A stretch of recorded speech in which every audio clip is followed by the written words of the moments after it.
In today's episode, the narrow gauge railway makes its debut, a snowstorm hits the railway, and North Poleton gets a special visitor.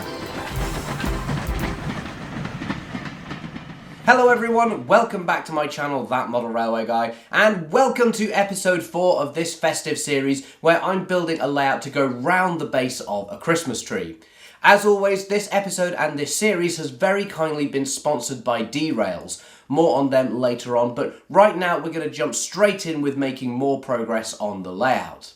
Now, in the previous episode, I did a lot of scenic work on North Poleton, with the grass and the foliage all being added to the layout. And in some ways, it looks like it's nearly finished, but there's still a lot of final details to add to really bring the scene to life. And of course, this Christmas layout is going to be set in winter, so I need to add some snow, and that is where we're going to kick things off with today. Adding snow to the layout is a pretty major step, and given that it's new territory for me, it's not something I want to jump straight into. So I've made up a quick test piece here using an offcutter foam board, which I put some spare static grass on, and I'm going to use this to try out the snow before chucking it all over the layout. To stick the snow to the grass, I'm going to try a couple of different sprays, starting off with the WWS layering spray. With that down, the first type of snow I'm going to try is the WWS snow fibres. This is similar to their static grass, but the fibres are much shorter. I'm also going to try using some cheap hairspray as well, just to see how well this works in comparison. Now I think this will be great for creating frosty grass and surfaces, and I'll generally be using this in larger areas.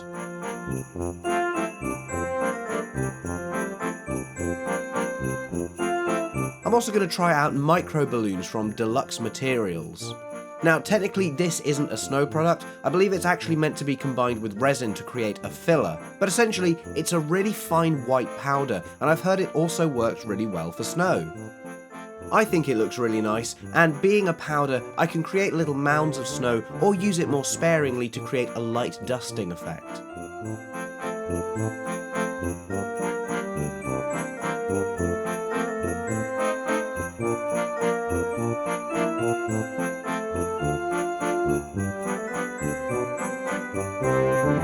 I'm really happy with how both of these look though, and now that I'm a bit more confident using them, it's time to head over to North Poleton and let the snow fall.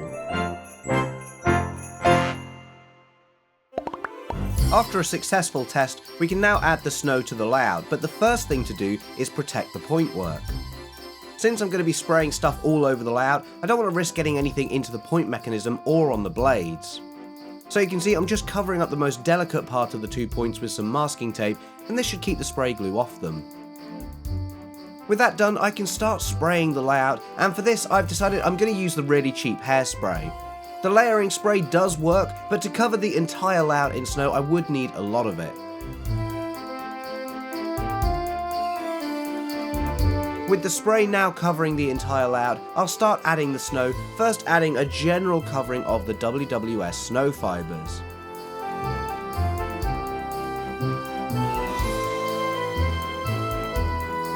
You can see the sieve I'm using just helps me control how much falls over the layout.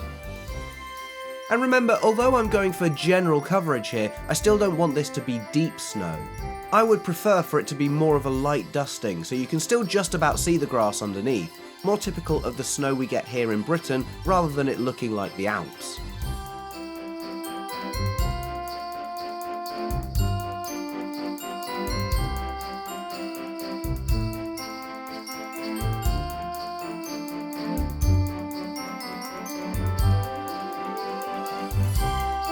And with the left-hand side of the layout covered, I'll now move round to the station area on the other side.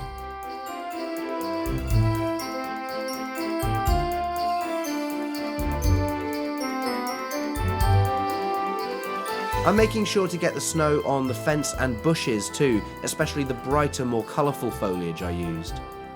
The snow does mute some of the colours too, which is good, and it blends everything together really nicely as well, and hides some of the more obvious cover-ups.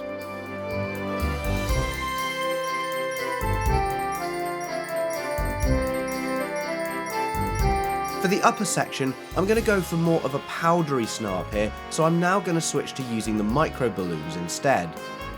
Again, I'm just trying to get a nice general coverage over the entire scene. But on smoother surfaces like the platform, I want to make sure that there's a bit of snow, but again, I don't want the entire thing to be fully covered.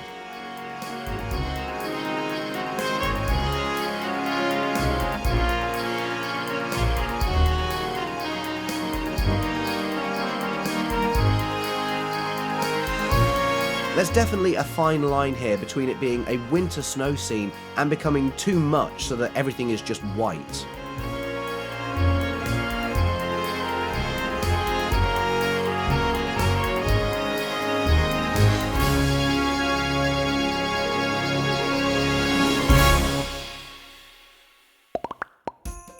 Of course, whenever the snow starts to fall, you often get icicles too, and I've got a rather ingenious way of creating these.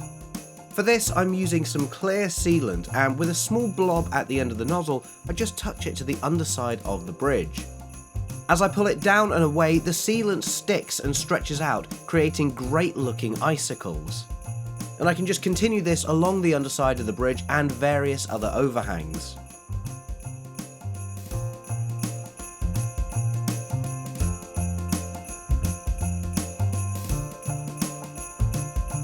I think this looks absolutely fantastic, and it's a really easy way of adding these tiny little intricate details. Now, it is important to use clear sealant for this, as it'll look just like frozen water when it goes off, and it'll catch the light just like an icicle would too. The end result isn't brittle either, it's actually flexible, so you won't accidentally snap them off if you're a little bit heavy-handed, they just bend.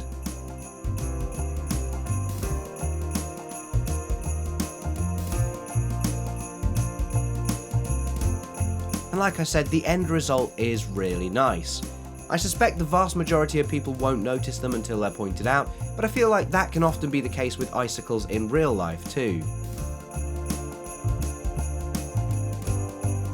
Anyway, I think it's a really nice little detail to have on the layout. It just helps set the scene a little bit more, even if I'm the only one who really knows they're there.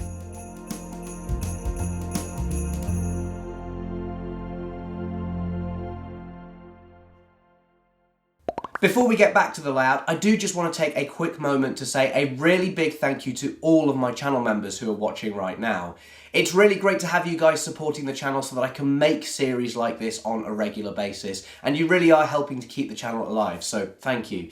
If you're not a member yet and you're wondering what it's all about, well, there's a join button below this video. If you click that, you can see all the bonus content you get at the various different levels, and most importantly, you'll be able to watch the final episode in this series right now. It starts from just £1.99, so like I've said in the past, it's about the price of a cup of coffee, and of course it lasts a whole month too, instead of just a few minutes. So why not get yourself an early Christmas present and click that join button below this video to see the final episode before everyone else, and hopefully I'll see you in the members area really soon. And now let's head back to the layout where it's time to update you on some of the little things I've been working on in between episodes. One job I've done in between episodes is to add a small control panel to the very front of the layout. This is essentially just an extra bit of wood fixed to the baseboard frame with a few toggle switches attached, and these are to control the points and lighting on the layout. If we take a look underneath the baseboard, you can see I've also completed the wiring for the points too. And of course, if you're interested, I did do a tutorial video on how to wire up point motors like this fairly recently. I've also added a CDU into the chain as well, which is something I always recommend if you're using solenoid motors, and there's a link in the description to where I got this and the point motors. Back at the control panel, we can see if I flip one of the three switches in the middle, one of the points will move on the layout. The second switch then controls the 009 point. And the final of these three switches controls the point to my hidden siding round the back. The lighting circuit is almost complete as well, but there's a couple of buildings that still need to be hooked up. You can see the station shelter has an LED attached to the underside of the roof, but the wires for this don't actually go anywhere yet. So I'll use my pin drill to make a small hole through the platform surface and the baseboard too, so that I can pass these wires through.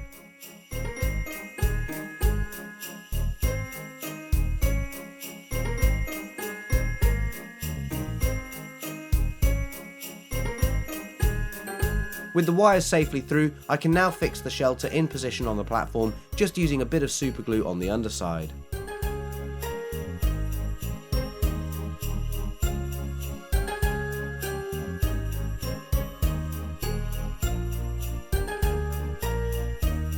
The same thing is also done with the goods shed, and again the building is fixed down into position using super glue.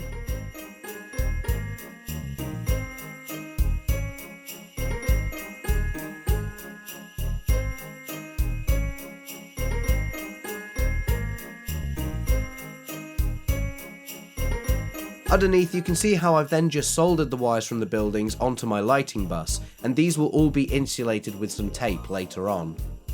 I'm also running the lighting bus through this buck converter too, and that takes 12 volts from the power supply and steps it down to 3 volts so that the LEDs don't pop. Now for the buildings that make up the street scene, I've actually soldered little plug sockets onto the end of the LEDs since I want to make the buildings removable. The corresponding socket is then wired into the lighting bus, and so to hook the street buildings up, all I need to do is plug the two connectors together.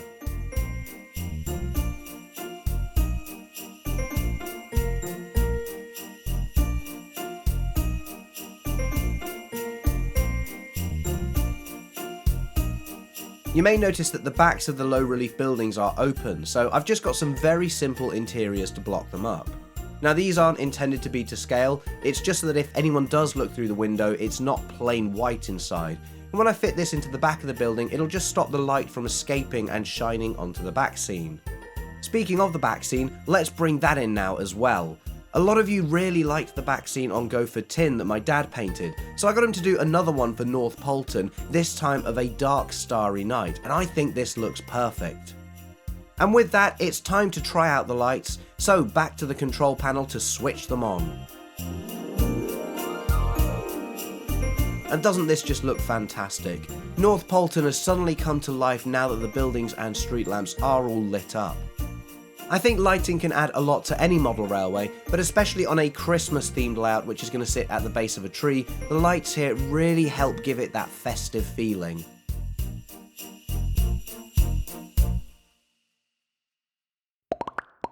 With North Poleton now lit up like, well, a Christmas tree, it is very apparent that this village is a bit of a ghost town at the moment, so let's add some people to the scene.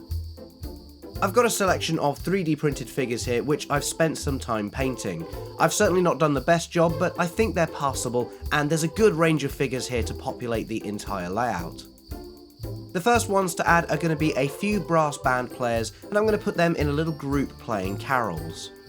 This was a scene I always knew I wanted to include on the layout right from the start, as I always associate Christmas with a little brass quartet playing in the street, and I'm just setting them up here beside one of the trees.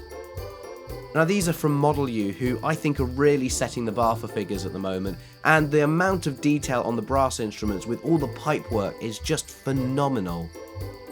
Of course, I need to have a few people listening to the brass band too, so I'll just add a few figures nearby who have come out to their houses to see what's going on.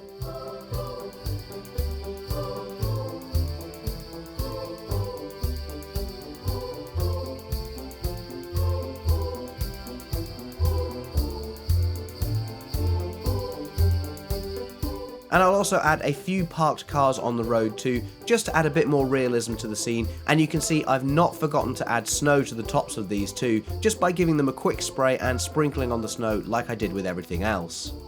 Now throughout the series I've been saying that I wanted the goods shed to be a present sorting facility, and you can see that that's starting to become more apparent now. I've added some presents which are actually offcuts of foam board coloured in with Sharpies to create the wrapping paper, and yes, they're a bit oversized, but I think they would have been too small to register otherwise. What I really like about this scene though is the elf figures. These are actually TT scale workman figures, so they're quite a bit smaller than the 00 gauge figures. By painting them in red and green though, I think they work really well here as elves.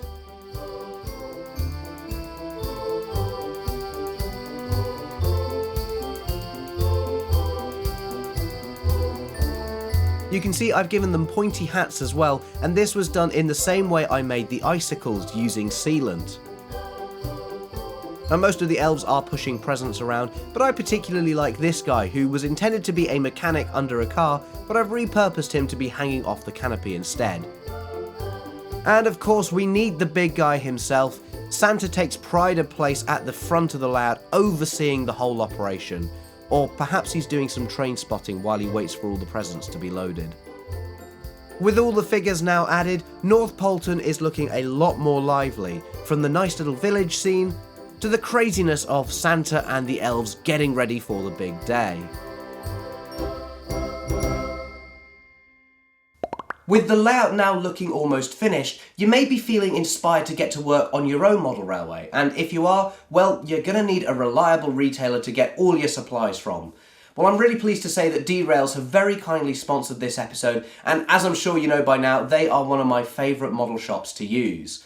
D-Rails has a huge range covering all of the main scales and gauges, so 00 gauge, N gauge, 0009 too, so perfect if you're wanting to start a little narrow gauge railway. They even have a section for garden railways too, so I think it's fair to say that they cater for a wide range of modelers. I particularly like their rewards point system as well. So for every purchase you make with D-Rails, you earn points which can then be put towards the price of future orders. So it's a really nice little bonus for using them consistently. And I have to admit, I have a stash of reward points myself, which I really must look into using. Like I always say, D-Rails is one of my favourite retailers to use, and you can find them at drails.co.uk. Certainly if you're just getting started as well and have some questions, they're always really friendly and don't overcomplicate things too. So whether you're a beginner or a veteran in the hobby, they're definitely worth checking out in my opinion. So thanks again to D-Rails for sponsoring this series. And now it's time to have a look at part of the layout which hasn't had much attention yet. We haven't seen much of the narrow gauge part of the layout yet, and you may remember that earlier on in the series I said I wanted this to be controlled by an automated shuttle unit. Unfortunately, the shuttle unit I ordered a while back still hasn't arrived, and considering how close we are now to Christmas, I made the decision to wire up this section for normal DCC rather than automatic operation.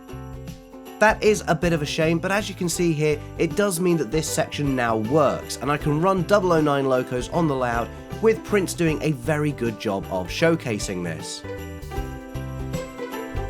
The good thing is that the wiring I have done is only temporary, so it'll be possible to add the automatic shuttle unit in at a later date, and hopefully when that arrives, I'll be able to do a more detailed video on how I install it. For now though, I'm really happy to have this section of the layout working, and it's going to be a real treat to see standard gauge and narrow gauge locos working side by side.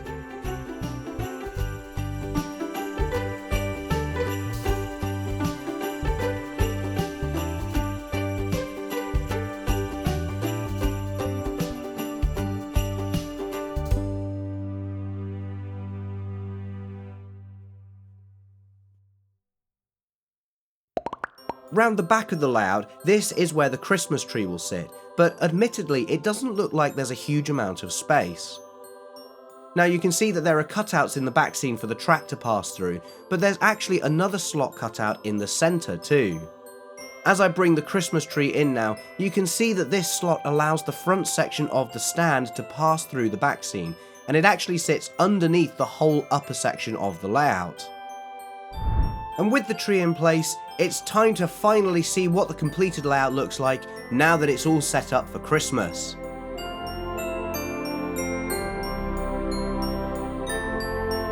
So there it is, North Poleton is done, and I think it looks fantastic.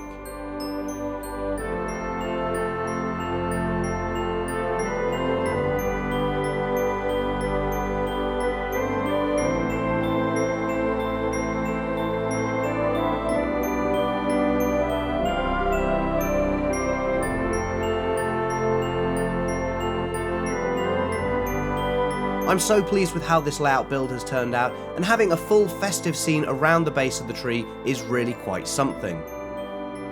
From the little street scene all nicely lit up along the top, to the trains running on the lower level below, I definitely think I've succeeded in my goal to create the ultimate Christmas decoration. This certainly won't be a one-time use layout either. I'm hoping it'll come out every year from now on, and it certainly made this corner of the house feel a lot more festive.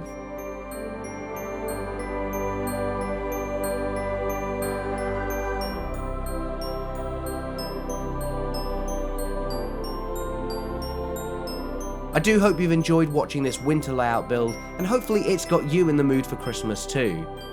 There is going to be one more episode in this series where I'll do a proper running session from North Poleton, and of course if you remember you can watch that video right now. Otherwise I'll see you for that on Christmas Eve. But for now, thank you so much for watching, and I'll see you in the next video. Bye!